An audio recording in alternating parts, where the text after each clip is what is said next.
नमस्कार साथियों। देखिए, रीट का विज्ञापन आ गया और परीक्षा तिथि भी आ गई। 27 फरवरी को आपका एग्ज़ाम होना है। अब कुछ महत्वपूर्ण बात यह है कि कई साथी हैं जो कोचिंगों की ओर भगेंगे, अन्य कई चीज़ों की ओर भगेंगे। तो ये वीडियो मैं उन साथियों के लिए बना रहा हूँ जो पहली बार रीट दे रहे हैं और जो पहली बार रीट के एग्ज़ाम में बैठने जा रहे हैं, जो बीएसटीसी फर्स्ट ईयर में हो, फाइनल ईयर में हो, बीएड फर्स्ट ईयर में हो, फाइनल ईयर में हो, उनके लिए ये महत्वपूर्ण वीडियो है साथियों। थोड़ा सा समझने की कोशिश करना मेरी बातों को। आप रीट देने जा रहे हैं, पहले तो आपको समझना है कि रीट में है क्या।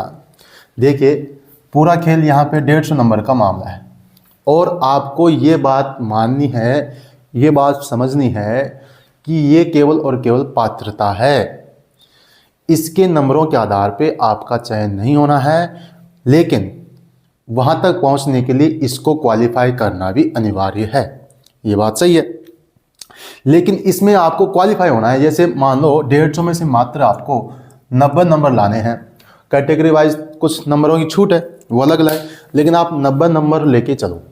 आपको मात्र 90 नंबर लेने हैं, ठीक है। आपके पास 2 माह का समय, कितने समय है? 2 माह का समय।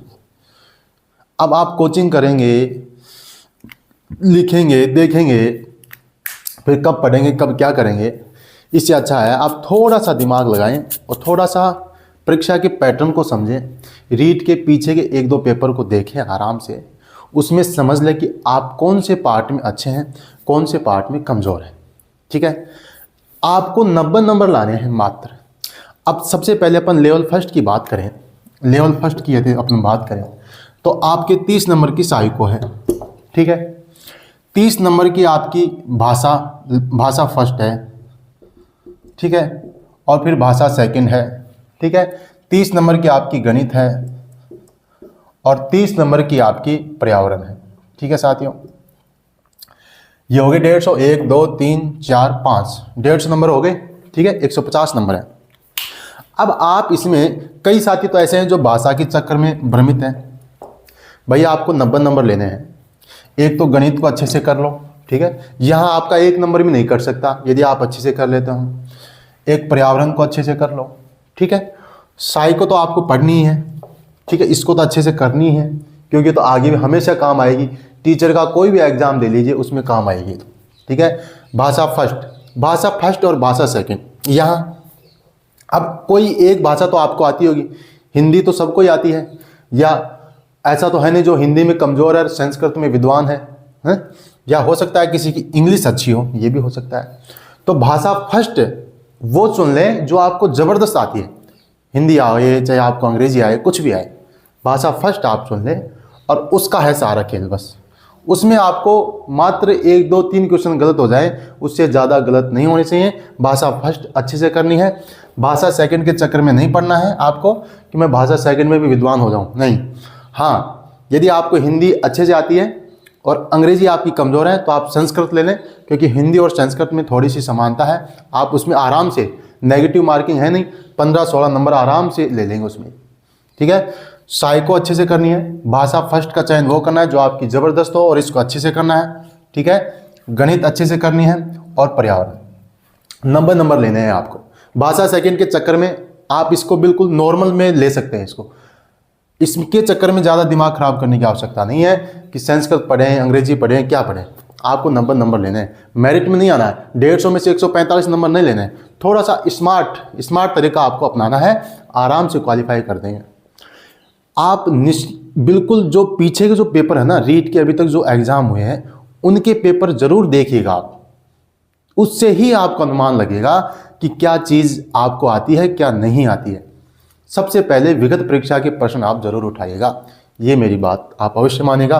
फिर अपन लेवल 2 की बात करें। लेवल 2 की बात करें तो लेवल 2 में भी साइको है, वही भाषा फर्स्ट है, भाषा सेकंड है। यहाँ पर आपका क्या आ जाएगा? सब्जेक्ट। 60 नंबर का क्या आ जाएगा? सब्जेक्ट आ जाएगा साथियों। यदि आप साइंस मैथ से हैं तो साइंस मैथ आ जाएंगे, या आप SST से हैं तो SST के आ जाएंगे, ठीक है। तो उन साथियों के लिए है वही साइकोलॉजी और सब्जेक्ट को अच्छे से कर लें, और सब्जेक्ट के लिए आप NCERT का फोकस करें, NCERT, ठीक है साथियों। लेवल 2 SST आपकी मैं सामाजिक विषयों वालों की बात करूं तो सारा खेल एनसीईआरटी में है।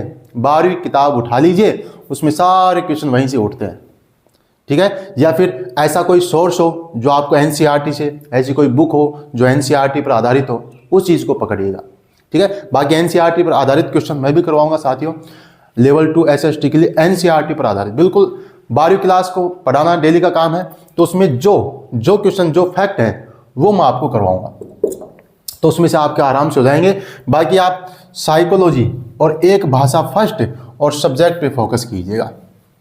मेरे कहने का मतलब समझिएगा आप, ज़्यादा हड़बड़ाहट नहीं होना है, ज़्यादा ऐसे भी नहीं होना है कि मैं कोचिंग की वहाँ भग जाऊँ। बिल्कुल छोटा सा सीमित सोर्स लेना है आपको। पहले तो परीक्षा के पैटर्न को समझना है कि कहाँ से प्रश्न पूछे जाते हैं, रीट में कैसा पेपर आता है, क्या क्या चीज़ मुझे आती है, उसको समझिए पहले। फिर उसमें देखिए कि ये चीज़ मैं अच्छे से कर सकता हूँ। मान लो भाषा एक हिंदी में अच्छे से कर लूँगा, हिंदी के प्रश्न देख लो, पिछली बार रीट में कैसे प्रश्न पूछे थे, ठीक है। इसको तो आपको करना ही है, इसको तो आपको करना ही है। साइको को तो ये तो आपको हर टीचर के हर एग्जाम में काम में आएगी। भाषा एक और सब्जेक्ट, बस इस पर फोकस करें और आराम से पेपर को समझे साथियों, ठीक है साथियों। तो ये कुछ महत्वपूर्ण जानकारी थी साथियों। ज़्यादा हड़बड़ाहट में आके आराम से सोचें, परीक्षा के पैटर्न को समझें और स्मार्ट तरीका अपनाएं। स्मार्ट तरीका, केवल क्वालिफाई होना है आपको, ठीक है साथियों। बने रहिए आपके इस चैनल पर, आपके इस परिवार पर। आपका स्वागत है। जय हिंद, जय भारत।